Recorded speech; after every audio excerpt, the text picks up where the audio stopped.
अस्सलाम वालेकुम dear students, welcome to BK biology lectures. आज एक और इम्प्लीकेट लेक्चर्स के साथ, that is the Golgi body.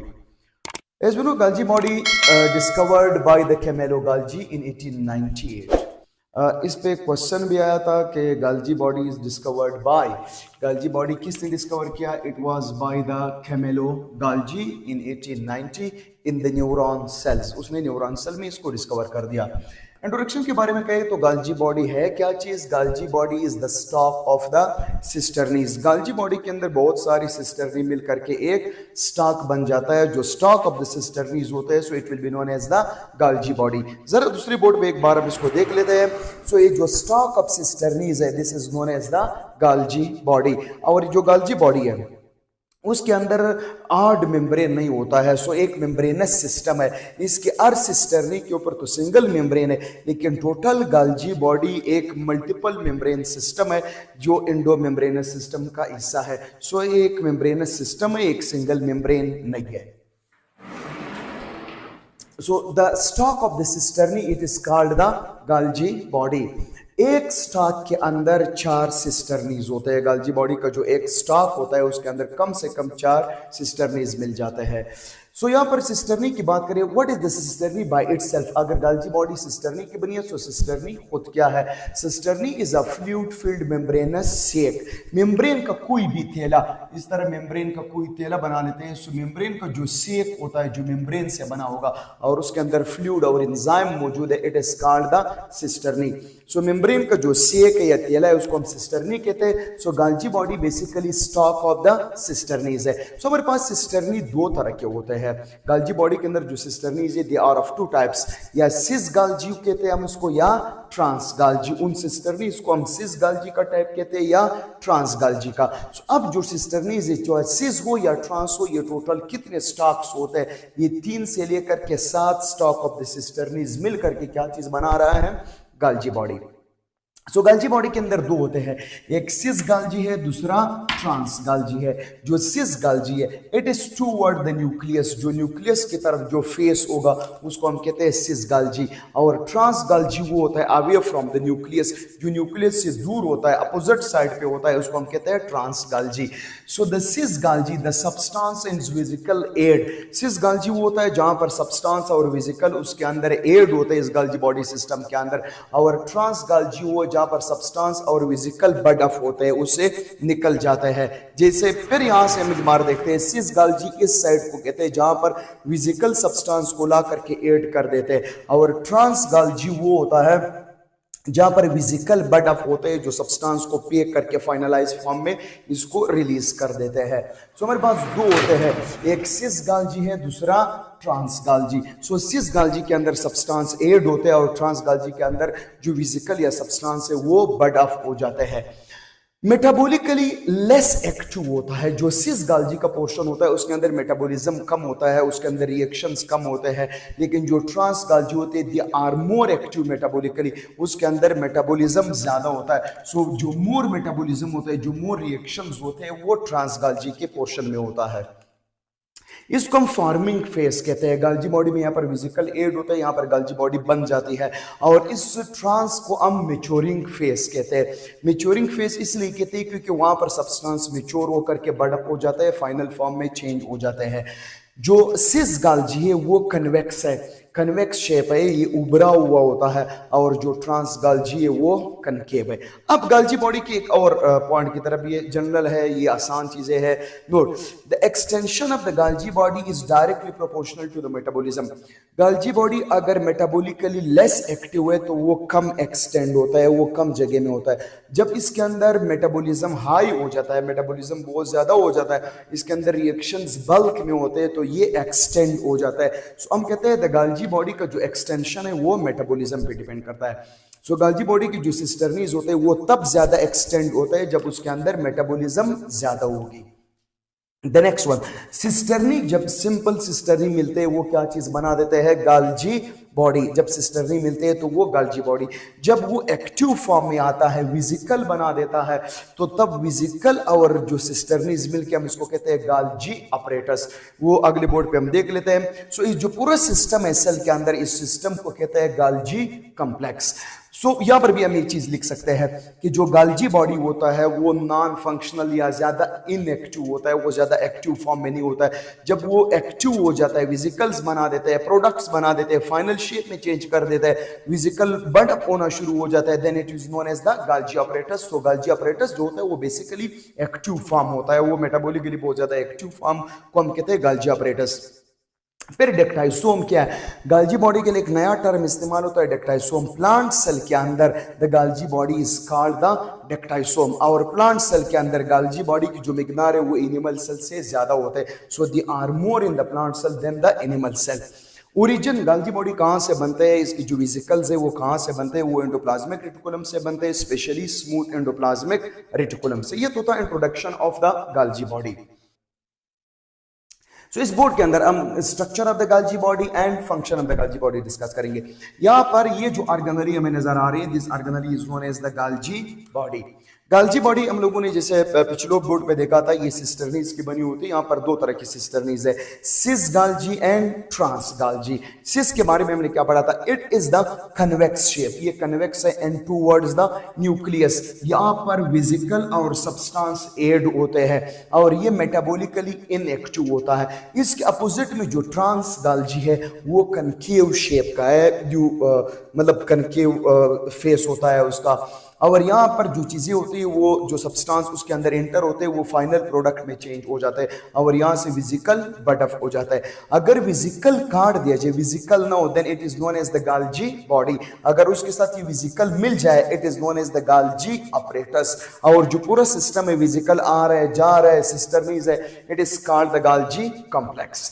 ये तो था बेसिक स्ट्रक्चर। ना गाल्जी बॉडी सेल के अंदर करके आ रही है, जैसा एज वी नो हमारे पास न्यूक्लियस मौजूद है और nucleus is continue with endoplasmic reticulum. दो तरह के एंडोप्लाज्मिक रेटिकुलम होता है, एक ट्यूबुलर फॉर्म में होता है। This tubular form of the endoplasmic reticulum is known as the smooth endoplasmic reticulum. ये नेक्स्ट लेक्चर में हम डिस्कस करेंगे इंशाल्लाह ताला। ये लेस स्टेबल होता है, तो इसे विजिकल कटते रहते हैं, इसी जो ट्यूब्यूल्स है वो कटते रहते हैं और वो ट्यूब्यूल आकर के गाल्जी बॉडी के साथ एड हो जाते हैं और गाल्जी बॉडी बनती रहती है। तो यहाँ पर न्यूक्लियस के अंदर जीन पड़ा हुआ है, डीएनए का जो सेगमेंट्स होता है वो मैसेंजर आरएनए जाकर के राइबोसोम के पास एक प्रोटीन बनाने के लिए मैसेज लेके जाता है। वहां पर मैसेंजर आरएनए के साथ अमाइनो एसिड्स लग करके एक पॉलीपेप्टाइड चेन एंटर होता है इन द एंडोप्लाज्मिक रेटिकुलम।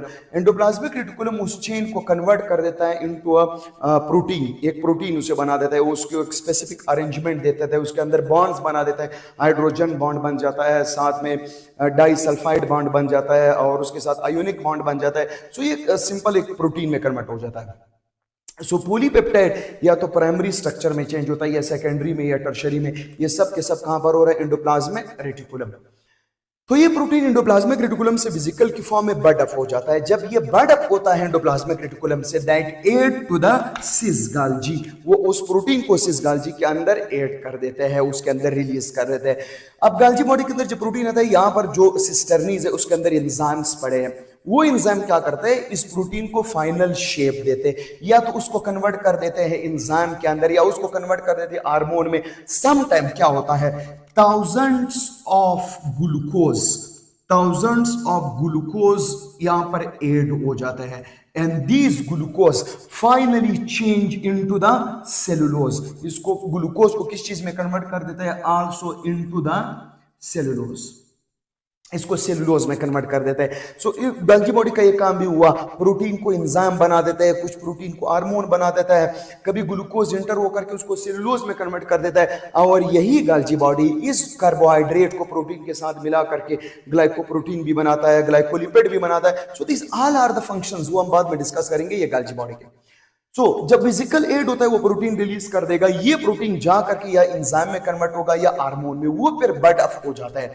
अगर एंजाइम बड अप हो जाता है तो that will make the lysosome. So lysosome is formed by the Golgi body and the Golgi cisternes are formed by the endoplasmic reticulum and the endoplasmic reticulum grow from the outer membrane of the nucleus. So this total system, endoplasmic reticulum, Golgi body, lysosome, so यही Golgi body sometime कुछ भी fuel को release करके कुछ विजिकल को release करके क्या चीज भी बना रहा है, these are known as the vesicles, ये विक्यूल भी बनाता है। So Golgi body will make the vesicle, Golgi body vesicle को बना रहा है, गाल्जी बॉडी लाइसोसोम को बना रहा है, गाल्जी बॉडी सिस्टर्नी से उसके अंदर विजिकल ऐड हो जाता है, endoplasmic reticulum. So this total system is known as endomembranous system. Endomembranous system के अंदर जो ऑर्गेनेलीज आ रही है वो है nucleus, endoplasmic reticulum, Golgi body, lysosome, vacuole, इसको एंडोमेम्ब्रेनस सिस्टम कहते हैं। एंडोमेम्ब्रेनस सिस्टम के साथ कुछ और ऑर्गेनेलीज है, जैसे माइटोकॉन्ड्रिया है, जैसे क्लोरोप्लास्ट है, वो एंडोमेम्ब्रेनस सिस्टम का हिस्सा नहीं है। अगर क्वेश्चन आ जाए आपसे कि द एंडोमेम्ब्रेनस सिस्टम के अंदर कौन कौन सी ऑर्गेनेलीज मौजूद है, तो उसमें न्यूक्लियस होगा, एंडोप्लाज्मिक रेटिकुलम होगा, गाल्जी बॉडी, लाइसोसोम एंड विक्यूल, ये मौजूद है। खैर, तो जब लाइसोसोम बड अप हो जाता है, ये इसको कहते हैं प्राइमरी लाइसोसोम। लाइसोसोम का नेक्स्ट टॉपिक है, उसको हम पढ़ लेंगे। ये लाइसोसोम भी बना रहे हैं। And also this well bud up, ये हार्मोन भी गाल्जी वेसिकल की फॉर्म में बड अप हो जाता है फ्रॉम द ट्रांस गाल्जी, और ये चीजें बाहर एक्सपोर्ट हो जाती है सेल से।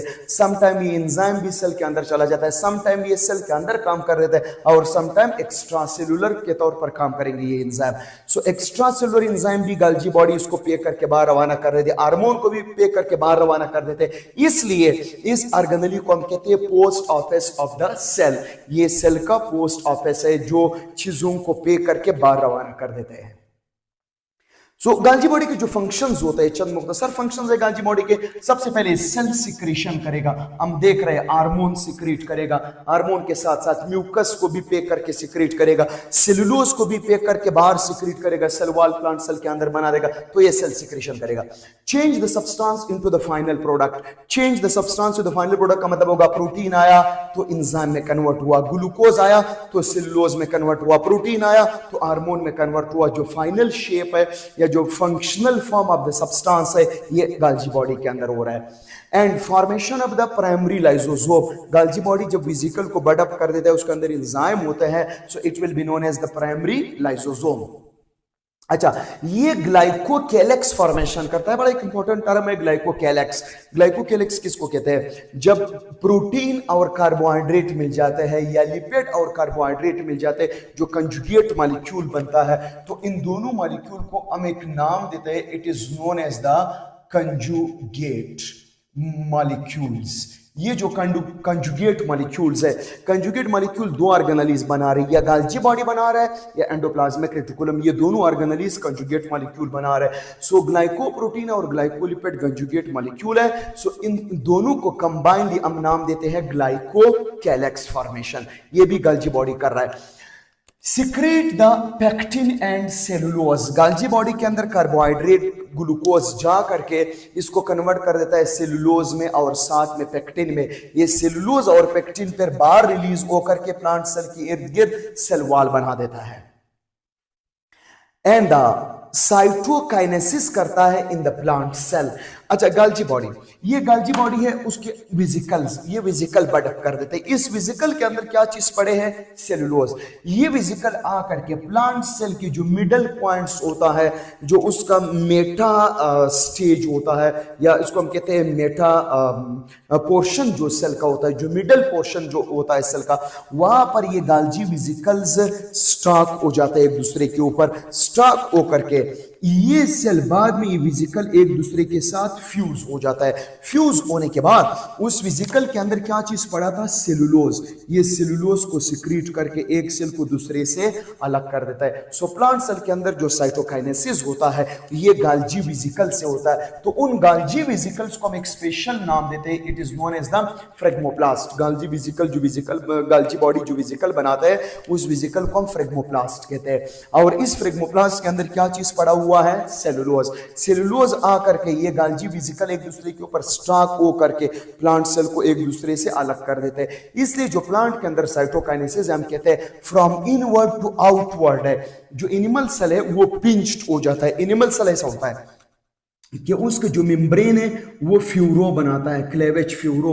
वो क्या कर देता है, आउटवर्ड टू इनवर्ड, वो मेम्ब्रेन आउटवर्ड टू इनवर्ड आ रहा है। और जो प्लांट सेल होता है, प्लांट सेल के अंदर क्या चीज करेगा, ये वेसिकल एक दूसरे से इनवर्ड टू आउटवर्ड, अंदर से बंद करके बाहर की तरफ ये वेसिकल स्टॉक हो जाता है और एक सेल दो में डिवाइड हो जाता है। सो प्लांट सेल के अंदर साइटोकाइनेसिस भी करता है। और साथ में dysfunction of the Golgi body cause the neurodegenerative disease। अगर गाल्जी बॉडी डिसफंक्शन करे, गाल्जी बॉडी सही काम ना करे, गाल्जी बॉडी अपना काम छोड़ दे, तो वेसिकल बनना बंद हो जाता है। जो न्यूरो ट्रांसमीटर्स होते हैं वो ट्रांसपोर्ट नहीं होते। सो गाल्जी बॉडी के काम छोड़ने से basically neurodegenerative disease cause हो जाती है। So these are the some basic functions of the Golgi body. Cell secretion करेगा, सब्सटेंस को पिक करके बाहर भेजेगा, प्राइमरी लाइसोसोम बना देगा, ग्लाइकोकेलेक्स ग्लाइकोप्रोटीन और ग्लाइकोलिपिड बना देगा, secret the pectin and cellulose, pectin और सेलुलोज बना करके उसको बाहर भेज देगा। सेल प्लांट सेल के अंदर साइटोकाइनेसिस में हेल्प करेगा। Dysfunction of the Golgi body neuron का डिजेनरेटिव डिजीज काज करेगा। कुछ और फंक्शंस है, formation of the acrosome. Now lysosome के अंदर एंजाइम है, स्पर्म सेल के अंदर उसके टॉप के ऊपर यही लाइसोसोम को हम एक और नाम देते हैं, it is known as the acrosome. इस एक्रोसोम के अंदर भी हाइड्रोलाइटिक एंजाइम मौजूद होता है। जब स्पर्म एग के साथ मिलता है, जिसको हम कहते हैं सिनगेमीट, जब गेमीट आपस में मिलते हैं स्पर्म और एग, सो एग के वाल को, एग के ऊपर बहुत सारे लेयर्स मौजूद होते हैं, जिसको हम कोरोना रेडिएटा कहते हैं, जोना पेलुसिडा कहते हैं। सो उन लेयर्स के अंदर एक पोर बना देना, this is the function of the enzyme. और ये एंजाइम किसके अंदर मौजूद है, acrosome. So this acrosome is formed by the Golgi body, especially that is a type of the lysosome। सो ये एक्रोसोम अगर है तो स्पर्म फ्यूज हो सकता है एग के साथ, और जो स्पर्म का न्यूक्लियस है वो पोर बना करके न्यूक्लियस एग के अंदर जा करके एग की न्यूक्लियस के साथ फ्यूज हो जाता है और फर्टिलाइजेशन होती है। सो इसलिए acrosome is very important for the fertilization of the egg. अगर गाल्जी बॉडी लाइसोसोम न बना दे और ये एक्रोसोम न बना दे, तो स्पर्म का जो हेड है वो एग के साथ मिलते हैं तो पोर नहीं बनेगा और न्यूक्लियस नहीं जाएगा, तब फर्टिलाइजेशन नहीं होती। अगर ये एक्रोसोम फंक्शनल है, काम कर रहा है, ये न्यूक्लियस अंदर जाके एग वॉल में पोर बन जाता है, तो क्या चीज बनेगा, जाइगोट। जब जाइगोट बन जाता है, एक बार एग फर्टिलाइज होता है, यही गाल्जी बॉडी इस जाइगोट सेल के अंदर एक प्रोटीन लेयर रिलीज कर देता है, उसको हम कहते हैं विटाइलिन। ये विटाइलिन लेयर बना देता है एग के इर्द गिर्द, ताकि वो पॉलीस्पर्मी ना हो और स्पर्म इंटर ना हो जाए। So this vitelline membrane formation is also the functions of the Golgi body. So ये तो total structure and function of the Golgi body. So thank you for watching. Please इस channel को like करें, subscribe करें और share करें। इंशाल्लाह ताला हम और भी आपके लिए यही मेडिकेट की वीडियोस बनाते रहेंगे, ताकि आपके लिए आसानी हो। आप घर में भी बैठ कर के इन वीडियोस को देख लें, इससे आप काफ़ी कुछ सीख सकते हो।